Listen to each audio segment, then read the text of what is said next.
Cooker விசில மறந்து உணவு வீணாகி போச்சா? இனி அந்த கவலையே வேண்டாம். வழங்குகிறோம் உலகின் முதல் விசில் கவுண்டர் குக்கர், புதிய அல்ட்ரா குரோனோ. அல்ட்ரா என்றால் ஆரோக்கியம். தினமலர் நேயர்களுக்கு வணக்கம். இன்றைய நேர்காணலில் நம்மோடு இணைந்திருக்கிறார் எழுத்தாளர் திரு பிரபாகரன் அவர்கள். வணக்கம் சார். வணக்கம் சார், எப்படி இருக்கீங்க? சூப்பர்மா, நல்லா இருக்கேன். திருச்செந்தூரில் 26ஆம் தேதி போதை எதிர்ப்பு மாநாடு வீத லீடர்ஸ் அமைப்பின் சார்பில் நடத்தப்படுது அப்படின்னு கேள்விப்படுறோம். பேக் டு பேக் மாநாடு அப்படின்ற அளவுக்கு இந்த விஷயத்தை இப்போ பெரிதாக கையில் எடுத்துக்கொள்வதன் காரணம் என்ன? அதாவது நம்ம போதை அப்படின்னா பொதுவாக நமக்கு தெரிஞ்சது இந்த டாஸ்மாக் விவகாரங்கள் மட்டும்தான். அதனுடைய விரிவும் வீச்சும் இந்த மாதிரி இப்போ நம்ம கையில் எடுக்கிறோம் இல்லையா, இந்த ட்ரக்ஸுன்னு சொல்லக்கூடிய பல்விதமான வடிவங்களில், அது மாத்திரை வடிவில் வருது, இன்ஜெக்ஷன் வடிவில் வருது, பவுடராக வருது, இதெல்லாம் இருக்கு இல்லையா. இதோடைய தாக்கமும் சரி, விரிவும் சரி, வீச்சும் சரி மிகப்பெரிய அளவில் இருக்குது. உங்களுக்கு ஒரு உதாரணம் சொல்கிறேன். இப்போ இந்த டாஸ்மாகில் எந்த அளவுக்கு இதில் ஊழலை மட்டுமே பேசுவோமே, அதில் இருக்கக்கூடிய எக்கானமியை பற்றி பேசுவோமே, பிளாக் எக்கானமி. பாட்டிலுக்கு 10 ரூபா எல்லாரும், அது நம்ம தாவேக்கால அது ஒரு பெரிய இஷ்யூவாகவே ஆகிட்டாங்க. ஒரு நாளைக்கு 1 கோடி வாட்டர் பாட்டில் விற்பனை ஆச்சு. அப்போ ஒரு நாளைக்கு அந்த வகையில் மட்டும் வருமானம் ஒரு சில மனிதர்களுக்கு 10 கோடி ரூபா ஒரு நாளைக்கு. அது போக மொத்த கொள்முதலில் ஒரு 30% கணக்கில் இல்லாமல் கொள்முதல் செய்யப்பட்டு நேரடியாக விற்பனைக்கு வரும். அதாவது இன்றைக்கி 165 ரூபாய்க்கு விற்கிற பாட்டிலுடைய அடக்க விலைன்னு பார்த்தீங்கன்னா வெறும் 22 ரூபா. மற்ற அந்த 140 ரூபா அரசாங்கத்துக்கு போக வேண்டிய பல்வேறு வகையான வரிகள், அது கணக்கிலே வராமல் அதுவும் ஒரு ஆளுக்கு போயிடும். அந்த வகையில் பார்த்தீங்கன்னா அதில் ஒரு நாள் வருமானம் ஒரு 45 கோடி ரூபா. சரி, 45 10 55 கோடி ரூபாங்கிறது நம்மளை மாதிரி சாமானியர்களுக்கு இதெல்லாம் நினச்சி பார்க்க முடியாத ஒரு தொகை. ஆனால் இப்போ இந்த போதை இப்போ கையில் எடுக்கிறோம் பாருங்க, இது ஏன் கையில் எடுக்க வேண்டி இருக்குன்னா அதை மாதிரி பன்மடங்கு இதில் உலாவிக்கிட்டு இருக்கு. இது பண ரீதியில் மட்டும் கிடையாது. அந்த நார்மலாக இந்த மாதிரியான நீங்கள் ஒரு மது பழக்கத்தில் இருக்கிறவங்கள டக்குன்னு பார்த்தா கண்டுபிடிக்கலாம், வாசனை வரும், ஒரு தலாட்டம் இருக்கும், இதை கண்டுபிடிக்க முடியறதில்லை. கண்டுபிடிக்க முடிகிறது கஷ்டம், பார்த்தா தூங்குற மாதிரி இருக்கும்.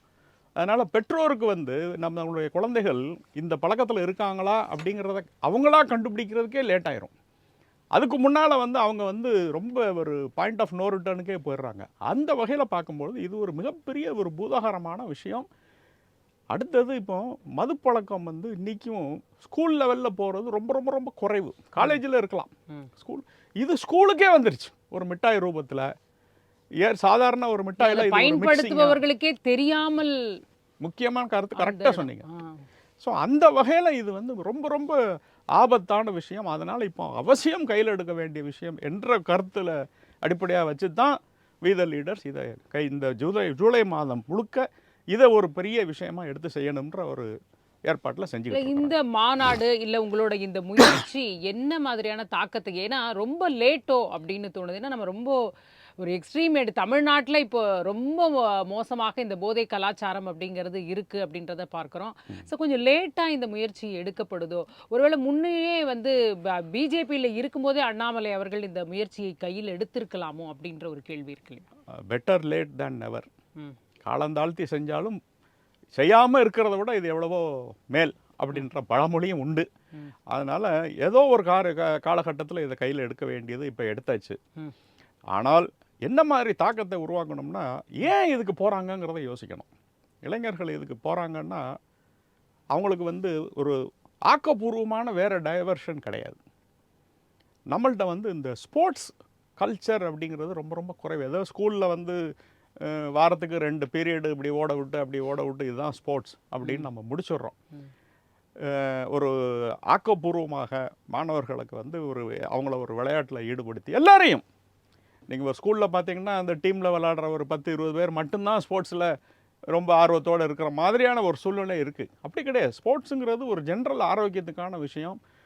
உடல் இளம் பருவத்தில் நம்ம உடல் அசதிப்பட்டதுன்னு வைங்க, நல்லா ஓடி ஆடி அசதி வந்ததுன்னா மூளையும் நல்லா வேலை செய்யும். உடல் உழைப்புக்கும் மூளைக்கும் படிப்புக்கும் நேரடி தொடர்பு இருக்குது. ஸோ இதையும் மனசில் எடுத்துக்கிட்டு இந்த இளைஞர்கள், அதனால தான் இது முக்கியமாக இதில் நம்ம வந்து ஸ்கூல் சில்ட்ரன், காலேஜ் ஸ்டூடெண்ட் இவங்கள தான் டார்கெட் பண்ணுறோம். ஸோ இவங்களுக்கு வந்து எடுத்து சொல்கிறது வந்து யாருனாலும் சொல்லலாம்.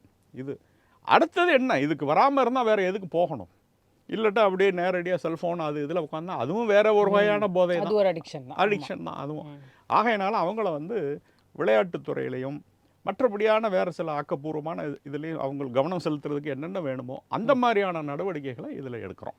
அதாவது அரசியல் கட்சியாக மாறும் வீத லீடர்ஸ் அமைப்பு அப்படின்றது வந்து எல்லாருக்கும் தெரிஞ்ச விஷயம்தான். அதை வந்து ஜூன் மாதமே அவர் சொல்லிட்டாரு. ஆனால் ஏன் டிலே ஆகுது? இதை கட்சியாக ஆரம்பித்து கூட இந்த மாதிரி மாநாடுகளை நடத்தலாமே அப்படின்ற கேள்வியும் இருக்கு இல்லையா? நிறைய பேர் இதை கேட்குறாங்க. ம் எதுக்காக இப்படி ஒரு தொண்டு நிறுவனம் மாதிரி ஒரு அமைப்பு தேவை? நேரடியாக கட்சி செஞ்சிருக்க கூடாதா? இல்லை இப்படி விஷயங்களை ஒரு கட்சியோ அரசோ எடுத்து செய்யக்கூடாதான்னா, ஒரு சில என்ன சொல்கிறது, ஒரு ஸ்ட்ரக்சரல் ப்ராப்ளம் இருக்குது. உங்களுக்கு ஒரு உதாரணம் சொன்னால் அது புரியும். 1929 மகாத்மா காந்தி வந்து ஒத்துழையாமை இயக்கம்னு ஒரு இதை அறிவித்தார். நம்மெல்லாம் வரலாறுல படிச்சிருப்போம். அப்போ சௌரி சௌராங்கிற ஒரு இடத்துல அன்னைக்கு இருந்த காங்கிரஸ் தொண்டர்கள் ஒரு போலீஸ் ஸ்டேஷனை கொளுத்திட்டாங்க. உடனே அதை கேன்சல் பண்ணிட்டார் காந்தி. அப்போ எல்லாரும் கொதிச்சாங்க. தலைவர்கள் எல்லாம் என்ன நல்ல முழு வீச்சில் சுதந்திர போராட்டம் நடந்துக்கிட்டு இருக்கும்போது பாதியில் இதை நீங்கள் நிப்பாட்டினா எப்படின்னு கேட்கும் பொழுது காந்தி ஒத்துக்கிடலை. அப்போ யங் இந்தியாவில் அவர் எழுதுறார், இப்படி உணர்ச்சி பூர்வமான ஒரு இயக்கம், எதை பற்றி யோசிக்காத ஒரு இயக்கம், ஒரு கூட்டம் இருந்ததுன்னா இவங்க கையில் நாளைக்கு சுதந்திரம் போகும் பொழுது அந்த சுதந்திரத்தை சரியாக காப்பாற்ற மாட்டார்கள். 29 காந்தியார் சொல்கிறார், எங்கே உங்களுக்கு வந்து அந்த சுயநலம் இல்லாமல் தன்னலம் இல்லாமல் சுயநலம் ஓங்கி இருக்குதோ அங்கே நேர்மை இருக்காது, நேர்மை இல்லாத இடத்துல ஒழுக்கம் இருக்காது, ஒழுக்கம் இல்லாத இடத்துல ஊழல் வந்துடும்னு இந்த ஊழல்ங்கிற வார்த்தையை கரப்ஷன்னே பயன்படுத்துகிறார் காந்தியார். அவருடைய விஷன் அன்னைக்கு யாருக்கும் தெரியல, இன்னைக்கு பார்க்கும்பொழுது அதோடைய அவசியம் நமக்கு தெரியுது. ரெண்டாவது ஒரு உதாரணம் சொல்கிறேன். ஜாதியை ஒழிக்க போகிறோம், இந்த ஏற்றத்தாழ்வை ஒழிக்க போகிறோம், மக்கள் பிற்பட்ட தாழ்த்தப்பட்ட மக்களை ஒசத்த போகிறோம்னு பல தலைவர்கள் வந்தார்கள். குறிப்பாக வடநாட்டில் மகாராஷ்டிராவில் பார்த்திங்கன்னா அம்பேத்கர் வந்தார், ஜோதிபா பூலே வந்தார். நம்ம ஊரில் வந்து ரெட்டைமலை சீனிவாசன், அயோத்திதாசர் அவங்க வந்தாங்க. கேரளாவில் நாராயணகுரு வந்தார் ஈழவ மக்களுக்காக. இதில் முழுமையாக யார் வெற்றி பெற்றார்கள்னு பார்த்தீங்கன்னா நாராயணகுரு மட்டும்தான். மற்ற இப்போ கேரளாவில் அந்த ஈழவ மக்களுக்காக அவர் பாடுபட்டார். இன்றைக்கி அந்த ஈழவ மக்கள் பார்த்திங்கன்னா எல்லா வகையிலையும், ஏதோ ஒரு சிலர் மட்டும் இல்லை, எல்லா வகையிலையும் மொத்த சமுதாயமே மேம்பட்டு அவங்களுக்கு இன்றைக்கி SNDPன்னு வச்சுருக்காங்க, ஸ்ரீ நாராயணகுரு தர்ம பரிபாலனம். ஒரு 2000 பள்ளிக்கூடம், 600 காலேஜஸ், 150 மெடிக்கல் காலேஜஸ், இப்படி ஒரு மிகப்பெரிய ஒரு நிறுவனத்தையும் நடத்தி கொண்டு அவங்க இல்லாத இன்றைக்கி 30% அவங்களுடைய தாக்கம் இல்லாத ஒரு அரசியல் கிடையாது அப்படிங்கிற அளவுக்கு. ஒரு காலத்தில் எப்படி இருந்தாங்க, 64 அடி தள்ளி நிற்கணும் தீண்டாமை, ஒரு அடி முன்னால் வந்துட்டால் கூட அதுக்கு ஜெயில், ராஜ துரோகம், ராஜ தண்டனை. அப்படி இருந்த மக்கள் இப்படி இன்றைக்கி இருக்கிறாங்க. இன்றைக்கி அந்த ஈழவ மக்களுக்கும் மற்றவங்களுக்கும் ஒரு ஜாதி பிரச்சனையும் கிடையாது, பேதமும் இல்லாமல் இருக்குது, ஒற்றுமையாக இணக்கமாக ஆகிப்போச்சு. அவர்களுக்காக மற்றவங்களும் அந்த யாத்திரையில எல்லாம் பாடுபட்டுருக்காங்க. ஆனால் அம்பேத்கர் பாடுபட்ட மகாராஷ்டிராவில் இன்றைக்கும் ஆணவ கொலை நடக்குது, தமிழ்நாட்டில் ஆணவ கொலை இருக்குது இன்றைக்கும். ஏன் காரணம்? இந்த ஜாதி தீண்டாமை என்பது ஒரு சமுதாய பிரச்சனை. மற்ற தலைவர்கள் அதுக்கு வந்து ஒரு அரசியல் தீர்வு காண முயற்சி செய்தார்கள். நாராயணகுரு மட்டும்தான் அதை தெளிவாக புரிஞ்சுக்கிட்டு இதுக்கும் அரசியலுக்கும் சம்மந்தம் இல்லை, சட்டம் போட்டு இதை கொண்டு வர முடியாது, பயம் உருவாக்கலாம், ஆனால் இது வந்து ஒரு சமுதாயமும் சேர்ந்து மனம் மாறினா தான் நடக்கும்னு அந்த மாதிரி வேலை செய்வார். ஆகையினால இந்த போதை, இந்த மக்களை பண்படுத்துவது, பக்குவப்படுத்துவதுங்கிறதுக்கு ஒரு சமுதாய இயக்கம் வேணும். அரசாங்கம் எல்லாத்தையும் செஞ்சிட முடியாது. நீங்கள் அரசாங்கம் சட்டம் போட்டு எத்தனை விஷயத்தை நீங்கள் கொண்டு வர முடியும்? முடியாது இல்லையா? அப்போ உங்களுக்கு இந்த மாதிரி ஒரு சமுதாய அமைப்பு தொடர்ந்து இருந்துக்கிட்டே இருக்கணும். இருக்குமா? அப்படி வீத லீடர்ஸ்ல கண்டிப்பா கட்சியா மாறினாலும் இருக்க வேண்டும் அப்படிங்கிறது என்னுடைய விருப்பம். கட்சி பெரிய வளர்ச்சி அடைந்தாலும் இந்த சமுதாய பணிகளை செய்வதற்குங்கிற ஒரு அமைப்பும் இருந்து கொண்டே இருக்கணும்.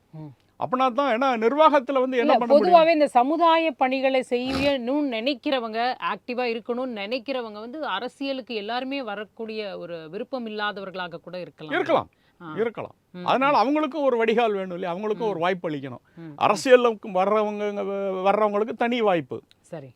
அரசியல் எங்களுக்கு தேவையில்லை, ஆனால் நாங்களும் ஏதாவது இந்த சமுதாயத்துக்கு செய்யணும்னு நினைக்கிறவங்களுக்கு இப்பேற்பட்ட அமைப்புகள் உண்டு. ம், ம். நம்ம அதனால் சட்டம் போட்டு மனசை மாற்ற முடியாது. மனசை மாற்றுறதுங்கிறது தானாக வரணும். அதற்கு இந்த மாதிரியான சமுதாய அமைப்புகள் கண்டிப்பாக தேவை. மிக்க நன்றி சார். அதாவது ஒரு பெரிய விழிப்புணர்வை ஏற்படுத்துற முயற்சியில ஈடுபட்டிருக்கீங்க. நிஜமா வெற்றி பெற வாழ்த்துக்கள். நன்றிம்மா, நன்றி.